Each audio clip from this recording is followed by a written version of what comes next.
scaling. It's so daunting, but it does not need to drain your budget. And if you do it strategically and smartly, you can scale.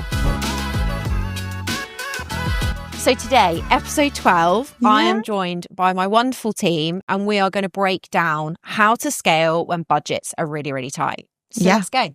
Yeah.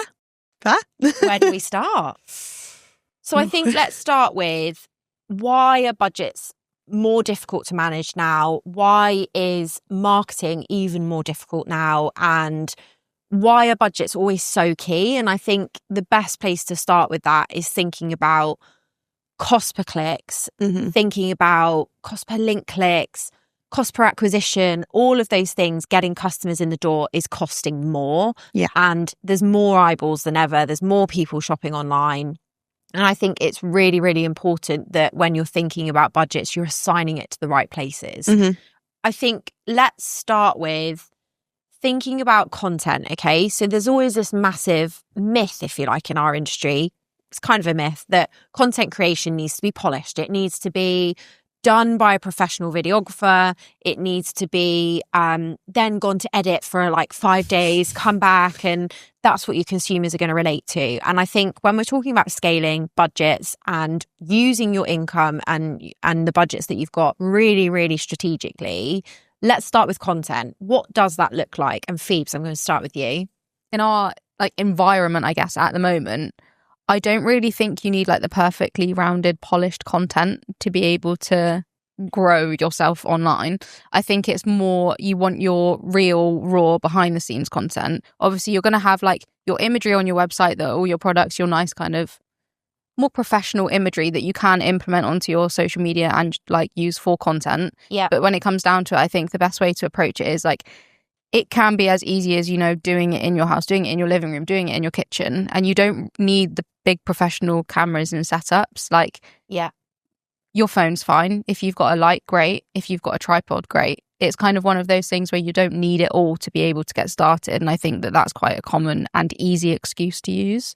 I think there's so much inspiration and things that you can draw from online, whether it's on the social platforms that you're on. So whether it's on Instagram, on Facebook, on TikTok, on Pinterest. I was literally about to say, and Pinterest is we love Pinterest, the best place to go, because you can create all your boards, and then it starts to feed you more ideas, that you're it gathers your style and what you're interested in, and will just feed you more. I love it. Yeah, we absolutely. Anytime we get a new client, we're like, should we create a Pinterest board for them? But that's the thing. You don't even really need.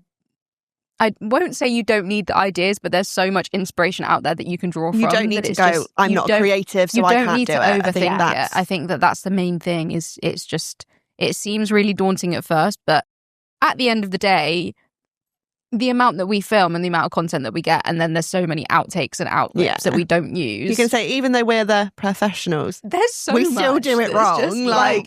Every content day, we're like, oh, that was a rubbish idea. Let's do that again. And I think thinking about something that clients say to me a lot and to us a lot is, they might come to us and they might go, Kate, we really need support on organic social media. We need you posting on our Instagram.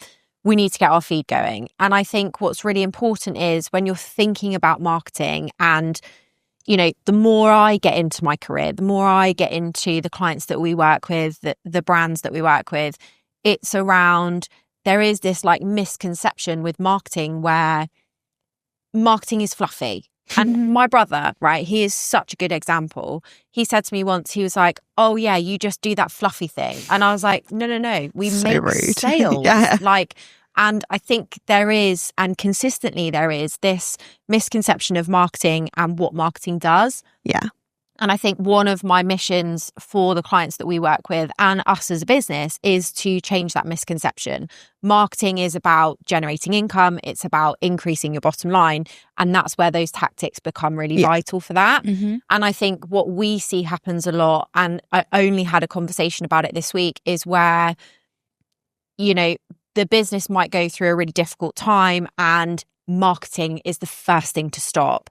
And that is the worst thing that you can do, because I was going to say, I've seen so many things recently of brands that are struggling. They're open and honest on social media about the fact that, they're not doing well. Yeah. And the turnaround that they get is just ridiculous. Yeah, exactly that. Just from something so simple. If you go quiet, that then everyone forgets. Everyone forgets you. It's a noisy space out there, and I think turning marketing off is just not the thing to do. So if there's one Especially piece of not advice, I feel like the marketing turning off is just like, that's it. We're done. That's the brand gone. Like, yeah. So I think our one piece of advice from this episode on scaling when budgets are tight is do not turn marketing off. Never leave marketing behind. No, never leave it behind. And I think what we are saying is be strategic with the activities that you're doing. And they don't have to cost a lot. Yeah, they don't have to do everything at once. No. So going back to Phoebe's point around content. So if I was to scale and I wanted to scale and my budgets were tight, I would look at UGC content. I would look at creating my own content first. I would then feed that into that ad set and I would say, okay, how can I use that content or even my best performing content on socials into ads? And again, Laura, we've seen that work really well for clients, haven't we, recently? So well, I think ads used to be, and I think we actually have this battle internally quite a lot as well, where it's like where we necessarily shop ads, it isn't just a case of a nice product image anymore. Like I need more than that to make a sale, especially you want to buy into the feeling from whatever especially when I'm scrolling socials where I'm not necessarily in the mindset to shop, but I could be convinced because I love to shop. But I need to be sold and I need to invest, which is why I think we've said it multiple times, like carousel ads are really good because you get sucked in and I'm like, I don't know why I'm scrolling this. But I'm at the end and now I want to know more and I want to find out more about the brand. So I like them where they've got a bit of a, they've left me wanting a little bit more. Yeah. I'm going to go to it. And I think it engages me more than a video necessarily does. Yeah. Because I'm like, I get to control it. Yeah, I don't have to wait for it to give me what I want. I can scroll quickly. And I think that's where ads now, they don't need to be the old school, here's a product image, this is how much it costs, this is the offer. Now it needs to evoke a feeling. And I think that's where it's really powerful now. And again, we're 3 different people sitting in a room with 3 different audiences. Yeah. I shop via Instagram stories. Yeah. I don't shop via carousels.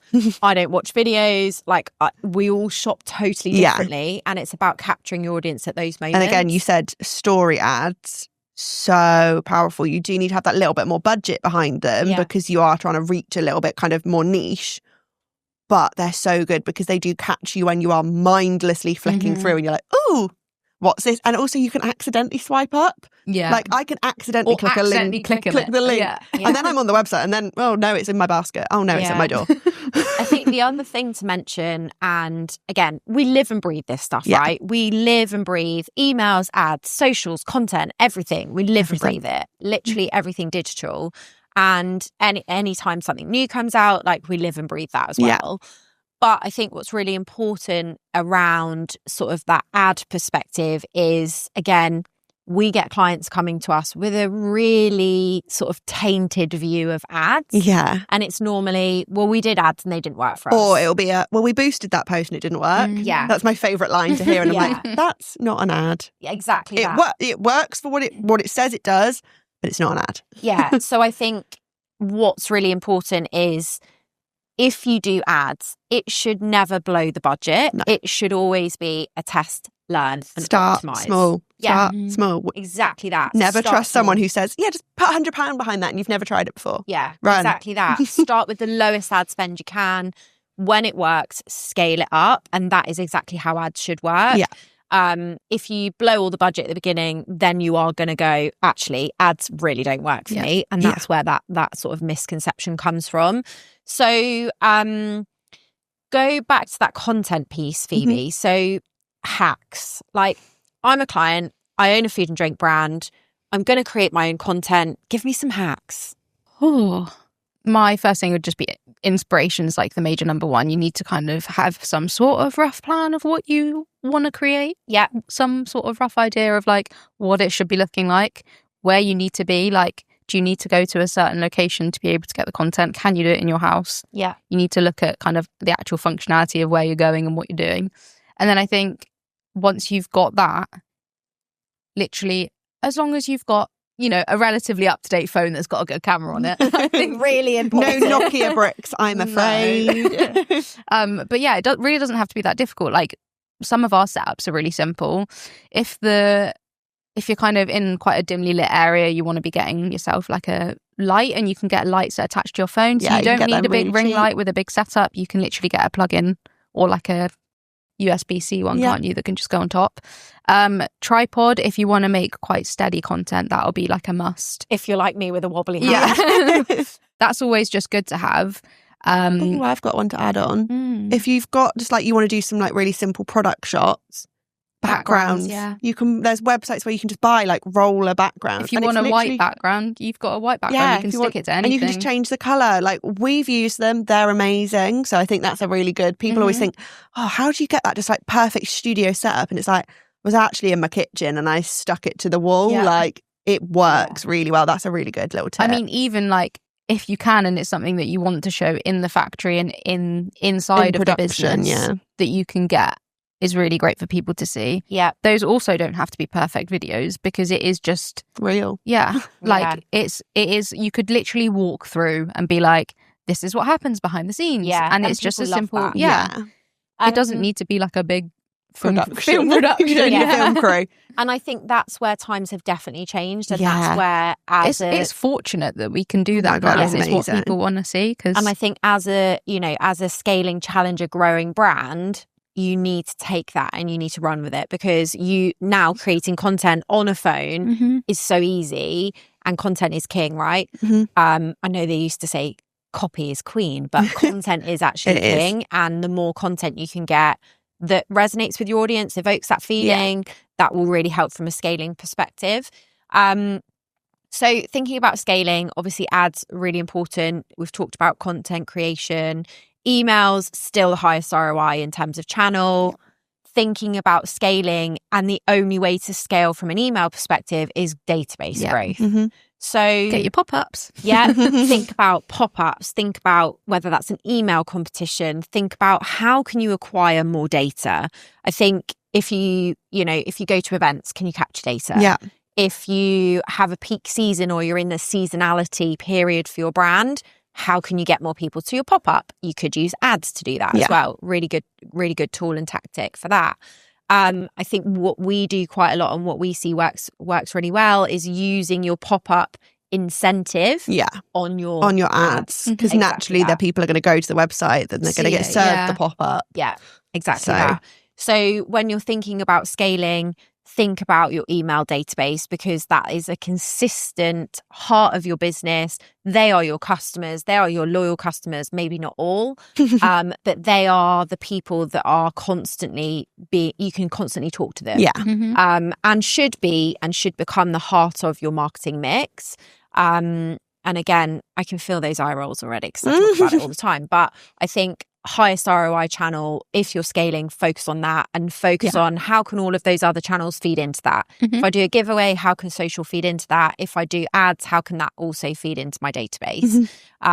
Again, so many conversations around, you said it, I think, Phoebe, in a previous episode, around what do followers mean? Like, what does my follower count mean if I can't access them regularly and they're not buying? And that's the value of the email, isn't it? It's that the people there are the people that want to shop. They want the insider and they want the discounts, and they're invested in what they're getting from you. And I think thinking about email again.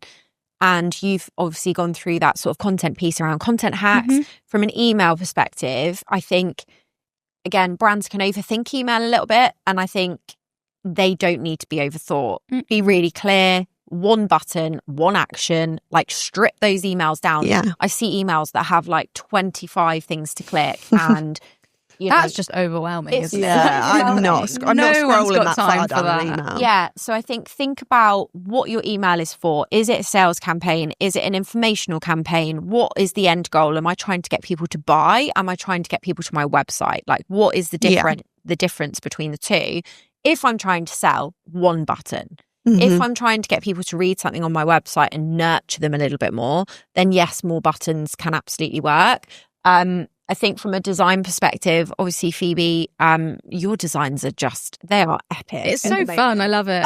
I really do love it. When I build them, I am sat there cursing you sometimes. Because I know, I just do it and I'm like, is this actually possible? Like, and then I'm sat there and I'm thinking, it's not possible. It is not possible. And I hate being defeated as well.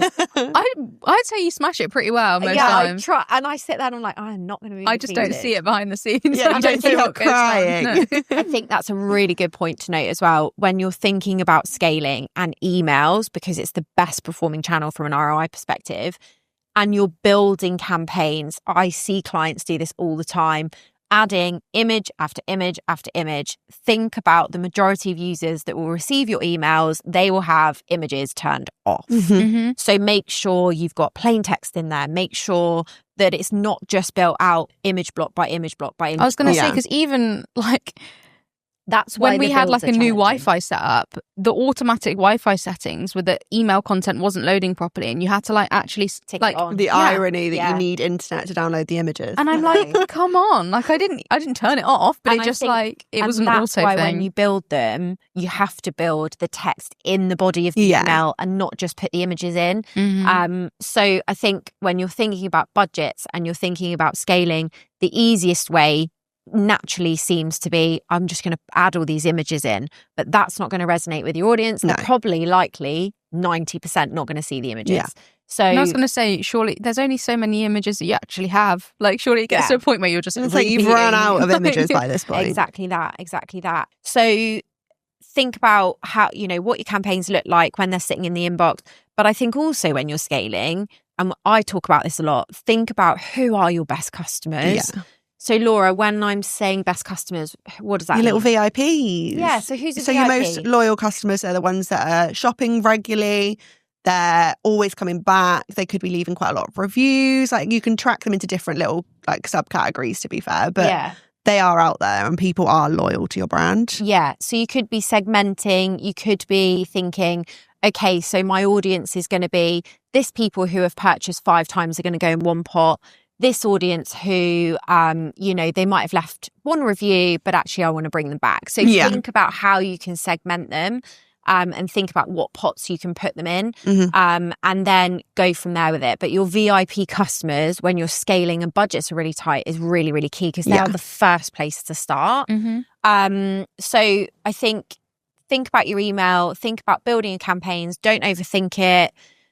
I mean, I'm looking at Phoebe because she's our creative queen, but think about how can I make it enticing for my audience? But also how can I use what I've got and how can I really leverage what I've got? And when you're scaling, that is really, really important. From a budget perspective, you're only paying for your platform in email. You are paying a monthly fee for your platform. As long as you can design it. As long as you can design it. Unless you need external support. And again, that's something we do for clients. We send monthly campaigns, we manage their automations. But if you're scaling and you're thinking about what does that cost look like from an email perspective, unless it's external resource to help you send, it is purely your platform cost. So that's why it's such a massive channel for ROI. Yeah, definitely. So we've touched on content, we've touched on emails, we've touched on ads, scaling when budgets are tight. Is there anything that we've missed? Because it's such a topic that we have conversations with clients about all the time. It's a popular one. Have we missed anything? I don't know. I don't think we have. I don't think we have. I think we've covered most of the points. Key ones to start with, for definite. And I think the only other point to mention is around website. That's what I was going to mention, but it's one of those things, it needs to be obviously set up well, which can be like a costly thing to start. And again, I think, if you are scaling, you're on Shopify, it's a really easy to use platform within reason, depending on how it's been set up. There are so many themes in there. Those user journeys become easier because most of them are pre-built in a theme. If you're obviously a bespoke platform and you're built bespokely in Shopify, it's very different. But I think that then becomes an easier process as well. So if you're going to think about scaling, what that growth piece looks like, I would always start with thinking about, okay, what happened last year?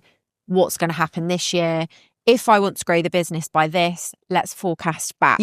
Forecast back based on spend. So Meta spend will be this, Google spend will be that. And then think about, okay, once I've done those, actually then what happens to emails and socials? And then what does that look like? So I think there's a lot that goes into scaling. I think what we're saying is the bottom line is plan.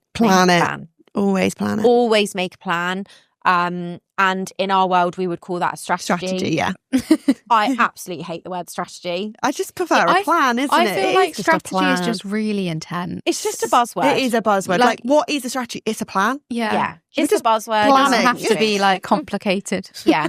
And I think I've seen, especially in our industry, the word strategy just flown around everywhere. Yeah. And I think I hate it because strategies, you know, even if I go back 5-10 years, they are a fluffy document that you get and you read. And you don't know what you're going to do with it. And you don't know what you're going to do with it. Yeah. And I think that's why when we do a strategy, it's really important for our clients that we have that workable plan after. Yeah. Mhm. And it's this is how to then do It's the not just a strategy. piece of paper that you go, right, okay, I've read that. What do I do with it? Yeah. Because in reality, they then need to relate it back to their team. Yeah.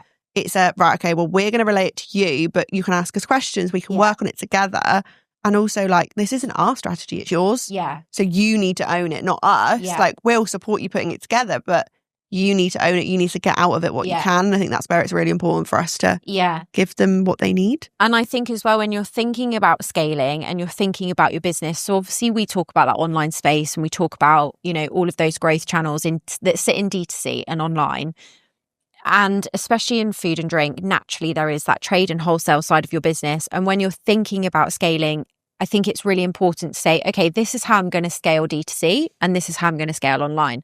But what that will also support is in-store activity. It will also help people going to buy my cheese from Tesco or, you know, my juice from Ocado, whatever Yeah. that might mean.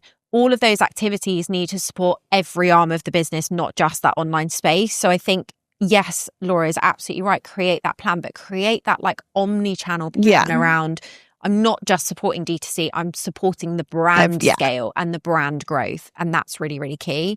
And again, you know, another conversation that we have a lot is our products are sold in Tesco. We also sell them online. So that means that if we get a sale online, that's great, but also we need to promote in store. Yeah. So that's then where all those tactics start to work together. And I think Yeah. that's really important as well.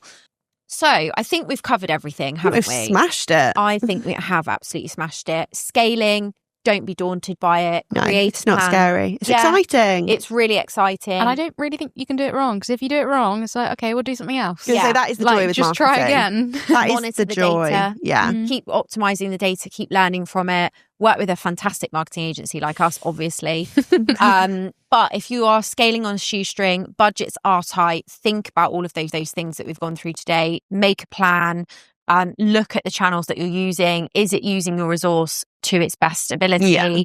And yeah, I think we've covered the majority of other points. Anything else?